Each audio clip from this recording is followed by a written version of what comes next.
Hace poco en el canal se habló de historias relacionadas a Pokémon algo curiosas, y que se sabe que al mismo tiempo sucedieron en el mundo real. Al ver que ese video tuvo un recibimiento bastante bueno, hemos decidido traerles a ustedes un episodio más de anécdotas Pokémon que probablemente no conocían. Porque la verdad, cuando se trata de esta franquicia y el mundo en el que vivimos, resulta que hay un número diverso de historias que valen la pena darlas a conocer. El día de hoy nos vamos a adentrar nuevamente a anécdotas que han pasado alrededor de los años, siendo desde eventos algo ridículos hasta algunos difíciles de creer. Y bueno, antes de empezar, no olviden que pueden apoyarnos suscribiéndose y activando la campanita, ya que cada suscripción es un voto más para que Metapod sea presidente. Y asimismo, si tienen tiempo, podrían también apoyarme con mi canal personal. Ahora bien, les habla Axon y comenzamos.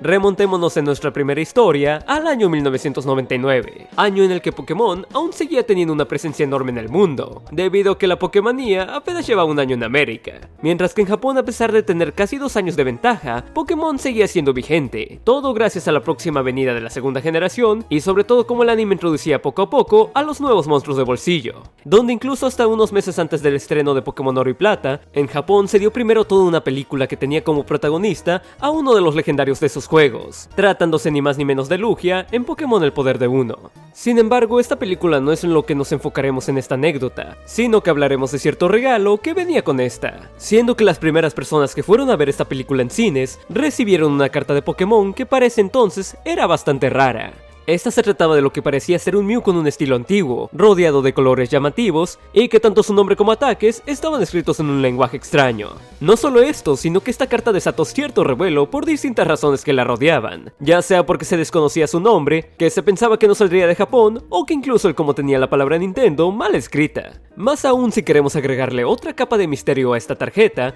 es que si bien en la película solo llega a salir unos segundos, según el guionista Takeshi Shudo, esta originalmente tenía un papel más importante, y que haya aparecido al final fue un error que se les escapó al incluir la escena. Ahora bien, afortunadamente Japón no se quedaría con esta carta tan misteriosa, ya que en un año después, una vez llegada la película a América, con el título de Pokémon 2000, la carta sería igualmente entregada en la primera semana en cines, al menos esto ocurriendo en Estados Unidos, pero en caso de que se visitara en la segunda semana de estreno, sería imposible de obtener, sino que en su lugar se darían tarjetas de Articuno, Zapdos y Moltres, Pokémon que sí tienen un papel importante en la película. Pero bueno, tras obtener esta carta aún quedaba saber cuál era su nombre oficial y características. Para esto, en el sitio web oficial de Pokémon de la época, se dio una manera gratuita de descifrarla, y una vez aplicado este método, finalmente se pudo llegar a conocer como la carta Ancient Mew, o Mew Antiguo, donde su contenido no era diferente a cualquier otra carta del TCG, siendo que consistía de 30 puntos de salud y un ataque de 40 puntos, pero que aún así se consideró como una carta baneada en cualquier clase de formato competitivo.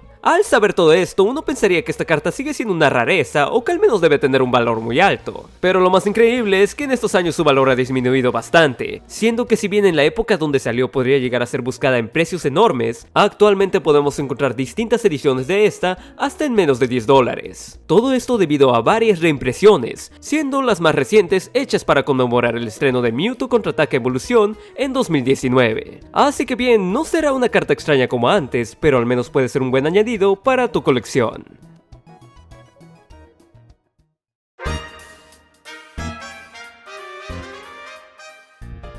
Cuando se llega a escuchar de la gente rica, solemos pensar en las personas que gastan todo en una vida de lujos, las distintas compañías que toman decisiones grandes, o en algunos casos, también están aquellos que donan su dinero a buenas causas. Sin embargo, existe también un área en el cual puede llegarse a manejar mucho dinero entre expertos, siendo esta la del coleccionismo, donde sabemos que Pokémon, al ser una franquicia con antigüedad, podemos llegar a tener objetos de gran valor, donde aquí una vez más nos enfocaremos a su juego de cartas, que si bien competitivamente el TCG es bastante grande y popular, el coleccionismo de estas tarjetas no se queda atrás, ya que en sitios como YouTube puedes encontrar una cantidad enorme de videos que se enfocan únicamente a buscar, vender o comprar tarjetas a grandes precios. Además, si no sabes nada de las reglas del TCG, puedes disfrutar de estos aún así, ya que resulta mucho más sencillo solo saber el valor de una carta y empezar una colección, tanto que hasta en paquetes actuales puedes correr la suerte de encontrarte con una tarjeta muy especial o muy rara. Pero aún así, en el mundo del coleccionismo de cartas se pueden encontrar anécdotas tanto salvajes como extrañas,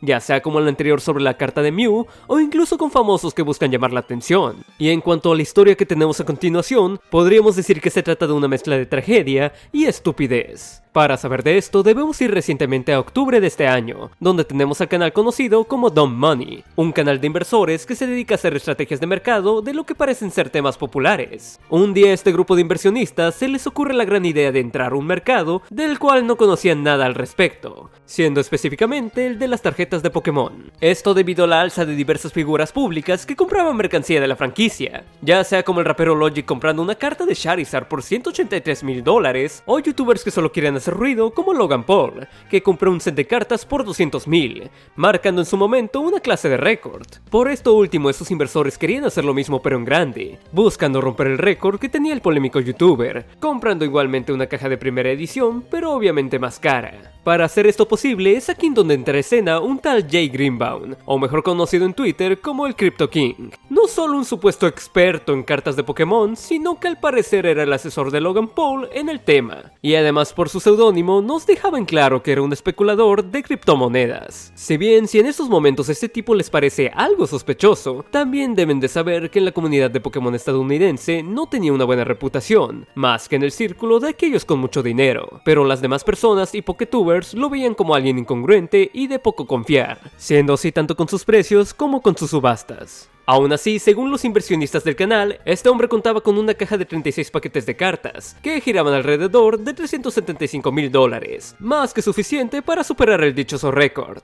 Por lo que solo era cuestión de comprar la caja, revisar si era legal y cerrar el contrato, cosas que podrían haber hecho rápidamente y en privado. Pero en lugar de esto, decidieron crear más ruido y documentar la realización de la compra en una transmisión en vivo, siendo que este evento se daría el 27 de octubre, y que desde el principio no daba un buen presentimiento, ya que la forma en la que estaba grabado no era del todo adecuada y que admitían en cámara que no sabían nada de Pokémon hasta hace unas semanas. Pero al menos tuvieron la consideración de invitar a un Poketuber reconocido como Leonhardt. Esto obviamente para revisar la autenticidad del paquete. Una vez terminada la introducción, también tuvieron que esperar la llegada del gurú de criptomonedas, y es en este momento cuando el chat en vivo se vuelve loco, demostrando que este personaje no era alguien de confiar y cómo se le delataba como un fraude. Sin embargo, a pesar de esto, ninguno de los participantes de la compra se fijó en estos comentarios. Eventualmente, de todas formas el momento de la verdad llegaría, donde los integrantes del canal le piden a Crypto King que abriera la caja en vivo. Este no esperaba que le pidieran hacer esto en la transmisión, por lo que reacciona levemente de manera nerviosa y decide antes hablar de la historia de dicho paquete, siendo que presuntamente el dueño anterior había comprado 3 de estas cajas cuando era niño, y que sus padres por alguna razón las guardaron en una caja fuerte. Asimismo, juraba que a pesar de que uno de los ejes de la caja parecía dar la ilusión de que fue abierta y sellada nuevamente, explicó que esto no fue reciente, sino casi 20 años atrás. Con este discurso que de por sí sonaba sospechoso y difícil de creer, lo remató diciendo que como para él esta caja se veía real, algo que parecía poner más en jaque su credibilidad. Y una vez pasando esta caja a los expertos como Leonhardt, estos en su análisis empezaban a dudar sobre el paquete en cuestión. Finalmente y sin más interrupciones, deciden abrirlo, siendo que al principio se encontraron con sets de cartas que correspondían a la primera edición, por lo que parecía que todo esto terminaría bien. Sin embargo, esto cambiaría por completo al continuar del quinto paquete en adelante,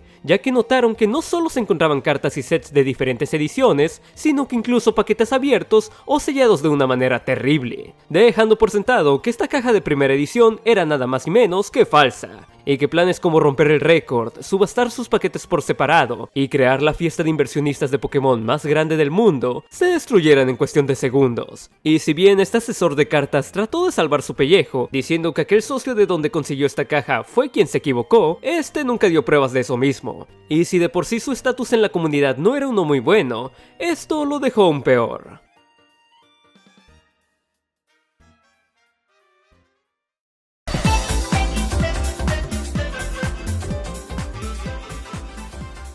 No es una sorpresa para muchos saber que Nintendo y Sega llegaron a tener una rivalidad enorme en el apogeo de las consolas en los 90s, siendo que en esa época la publicidad de estas dos era tan efectiva que se veía una verdadera competencia entre quien lograba tener un mejor mercado. Pero con el paso de los años sabemos qué pasó, y hoy en día podemos gozar de tener a las mascotas de ambas compañías en diversos juegos juntos. Sin embargo, ¿qué pasaría si les dijera que así como eventualmente juegos de Sega estuvieron en Nintendo, juegos de Nintendo, específicamente de Pokémon, estuvieron en un sistema de Sega? Para entender esto, debemos saber antes sobre una consola llamada la Sega Pico, sistema de entretenimiento creado por Sega en 1993, y que tuvo un tiempo de vida largo en Japón, teniendo de este tipo de sistemas hasta el 2005, y como podemos podemos ver en pantalla, esta consola era muy diferente a las conocidas de la compañía en esa época, ya que era manejable como si se tratara de una laptop, pero que en lugar de teclado contaba con un bloque táctil que funcionaba con una pluma integrada, y unos que otros botones con diferentes funciones. Asimismo, los cartuchos de esta consola funcionaban como si se trataran de libros o cuentos,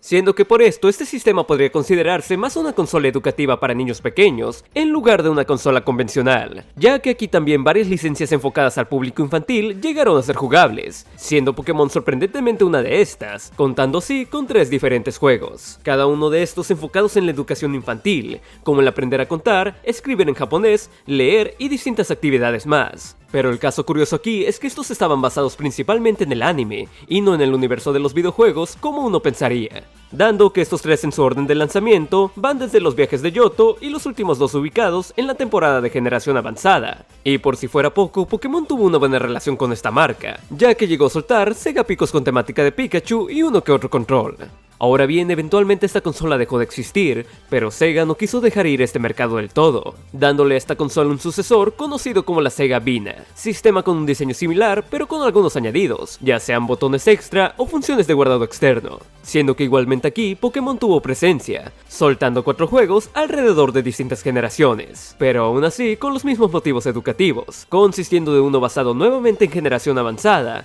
enseñando matemáticas con la ayuda de los Pokémon, 2 juegos sobre los viajes en Sinnoh, donde se enseñaba la escritura y al mismo tiempo lecciones de distintos temas generales, y el último que veríamos de estos sería con las temporadas de Blanco y Negro, que consistía simplemente en minijuegos con Ash y sus Pokémon. Así que bien, a pesar de que esta mezcla de compañías en una consola como esta no es algo que se ve todos los días, podríamos decir que fue una de las primeras alianzas entre Nintendo y Sega, e incluso antes de que Mario y Sonic salieran en un juego juntos. Y bueno amigos, esto ha sido todo por hoy. Sin duda Pokémon tiene un gran número de historias de todo tipo, siendo que estas pueden llegar a ser entretenidas como algo que podemos ver fuera de los juegos, por lo que en un futuro esperen escuchar más anécdotas así en esta sección del canal. Y asimismo, si tienen alguna que conozcan, podrían dejarla abajo en los comentarios, o también dejar su opinión de las que acaban de escuchar, ya que eso ayudaría a brindarles mejor contenido. Ahora bien, si buscan más datos curiosos así, en pantalla podrán encontrar más videos de Metapod para Presidente como algunos de mi canal personal, por si gustan apoyarnos. Sin nada más que añadir, les habló Axon, y les deseo buenos días, tardes o noches.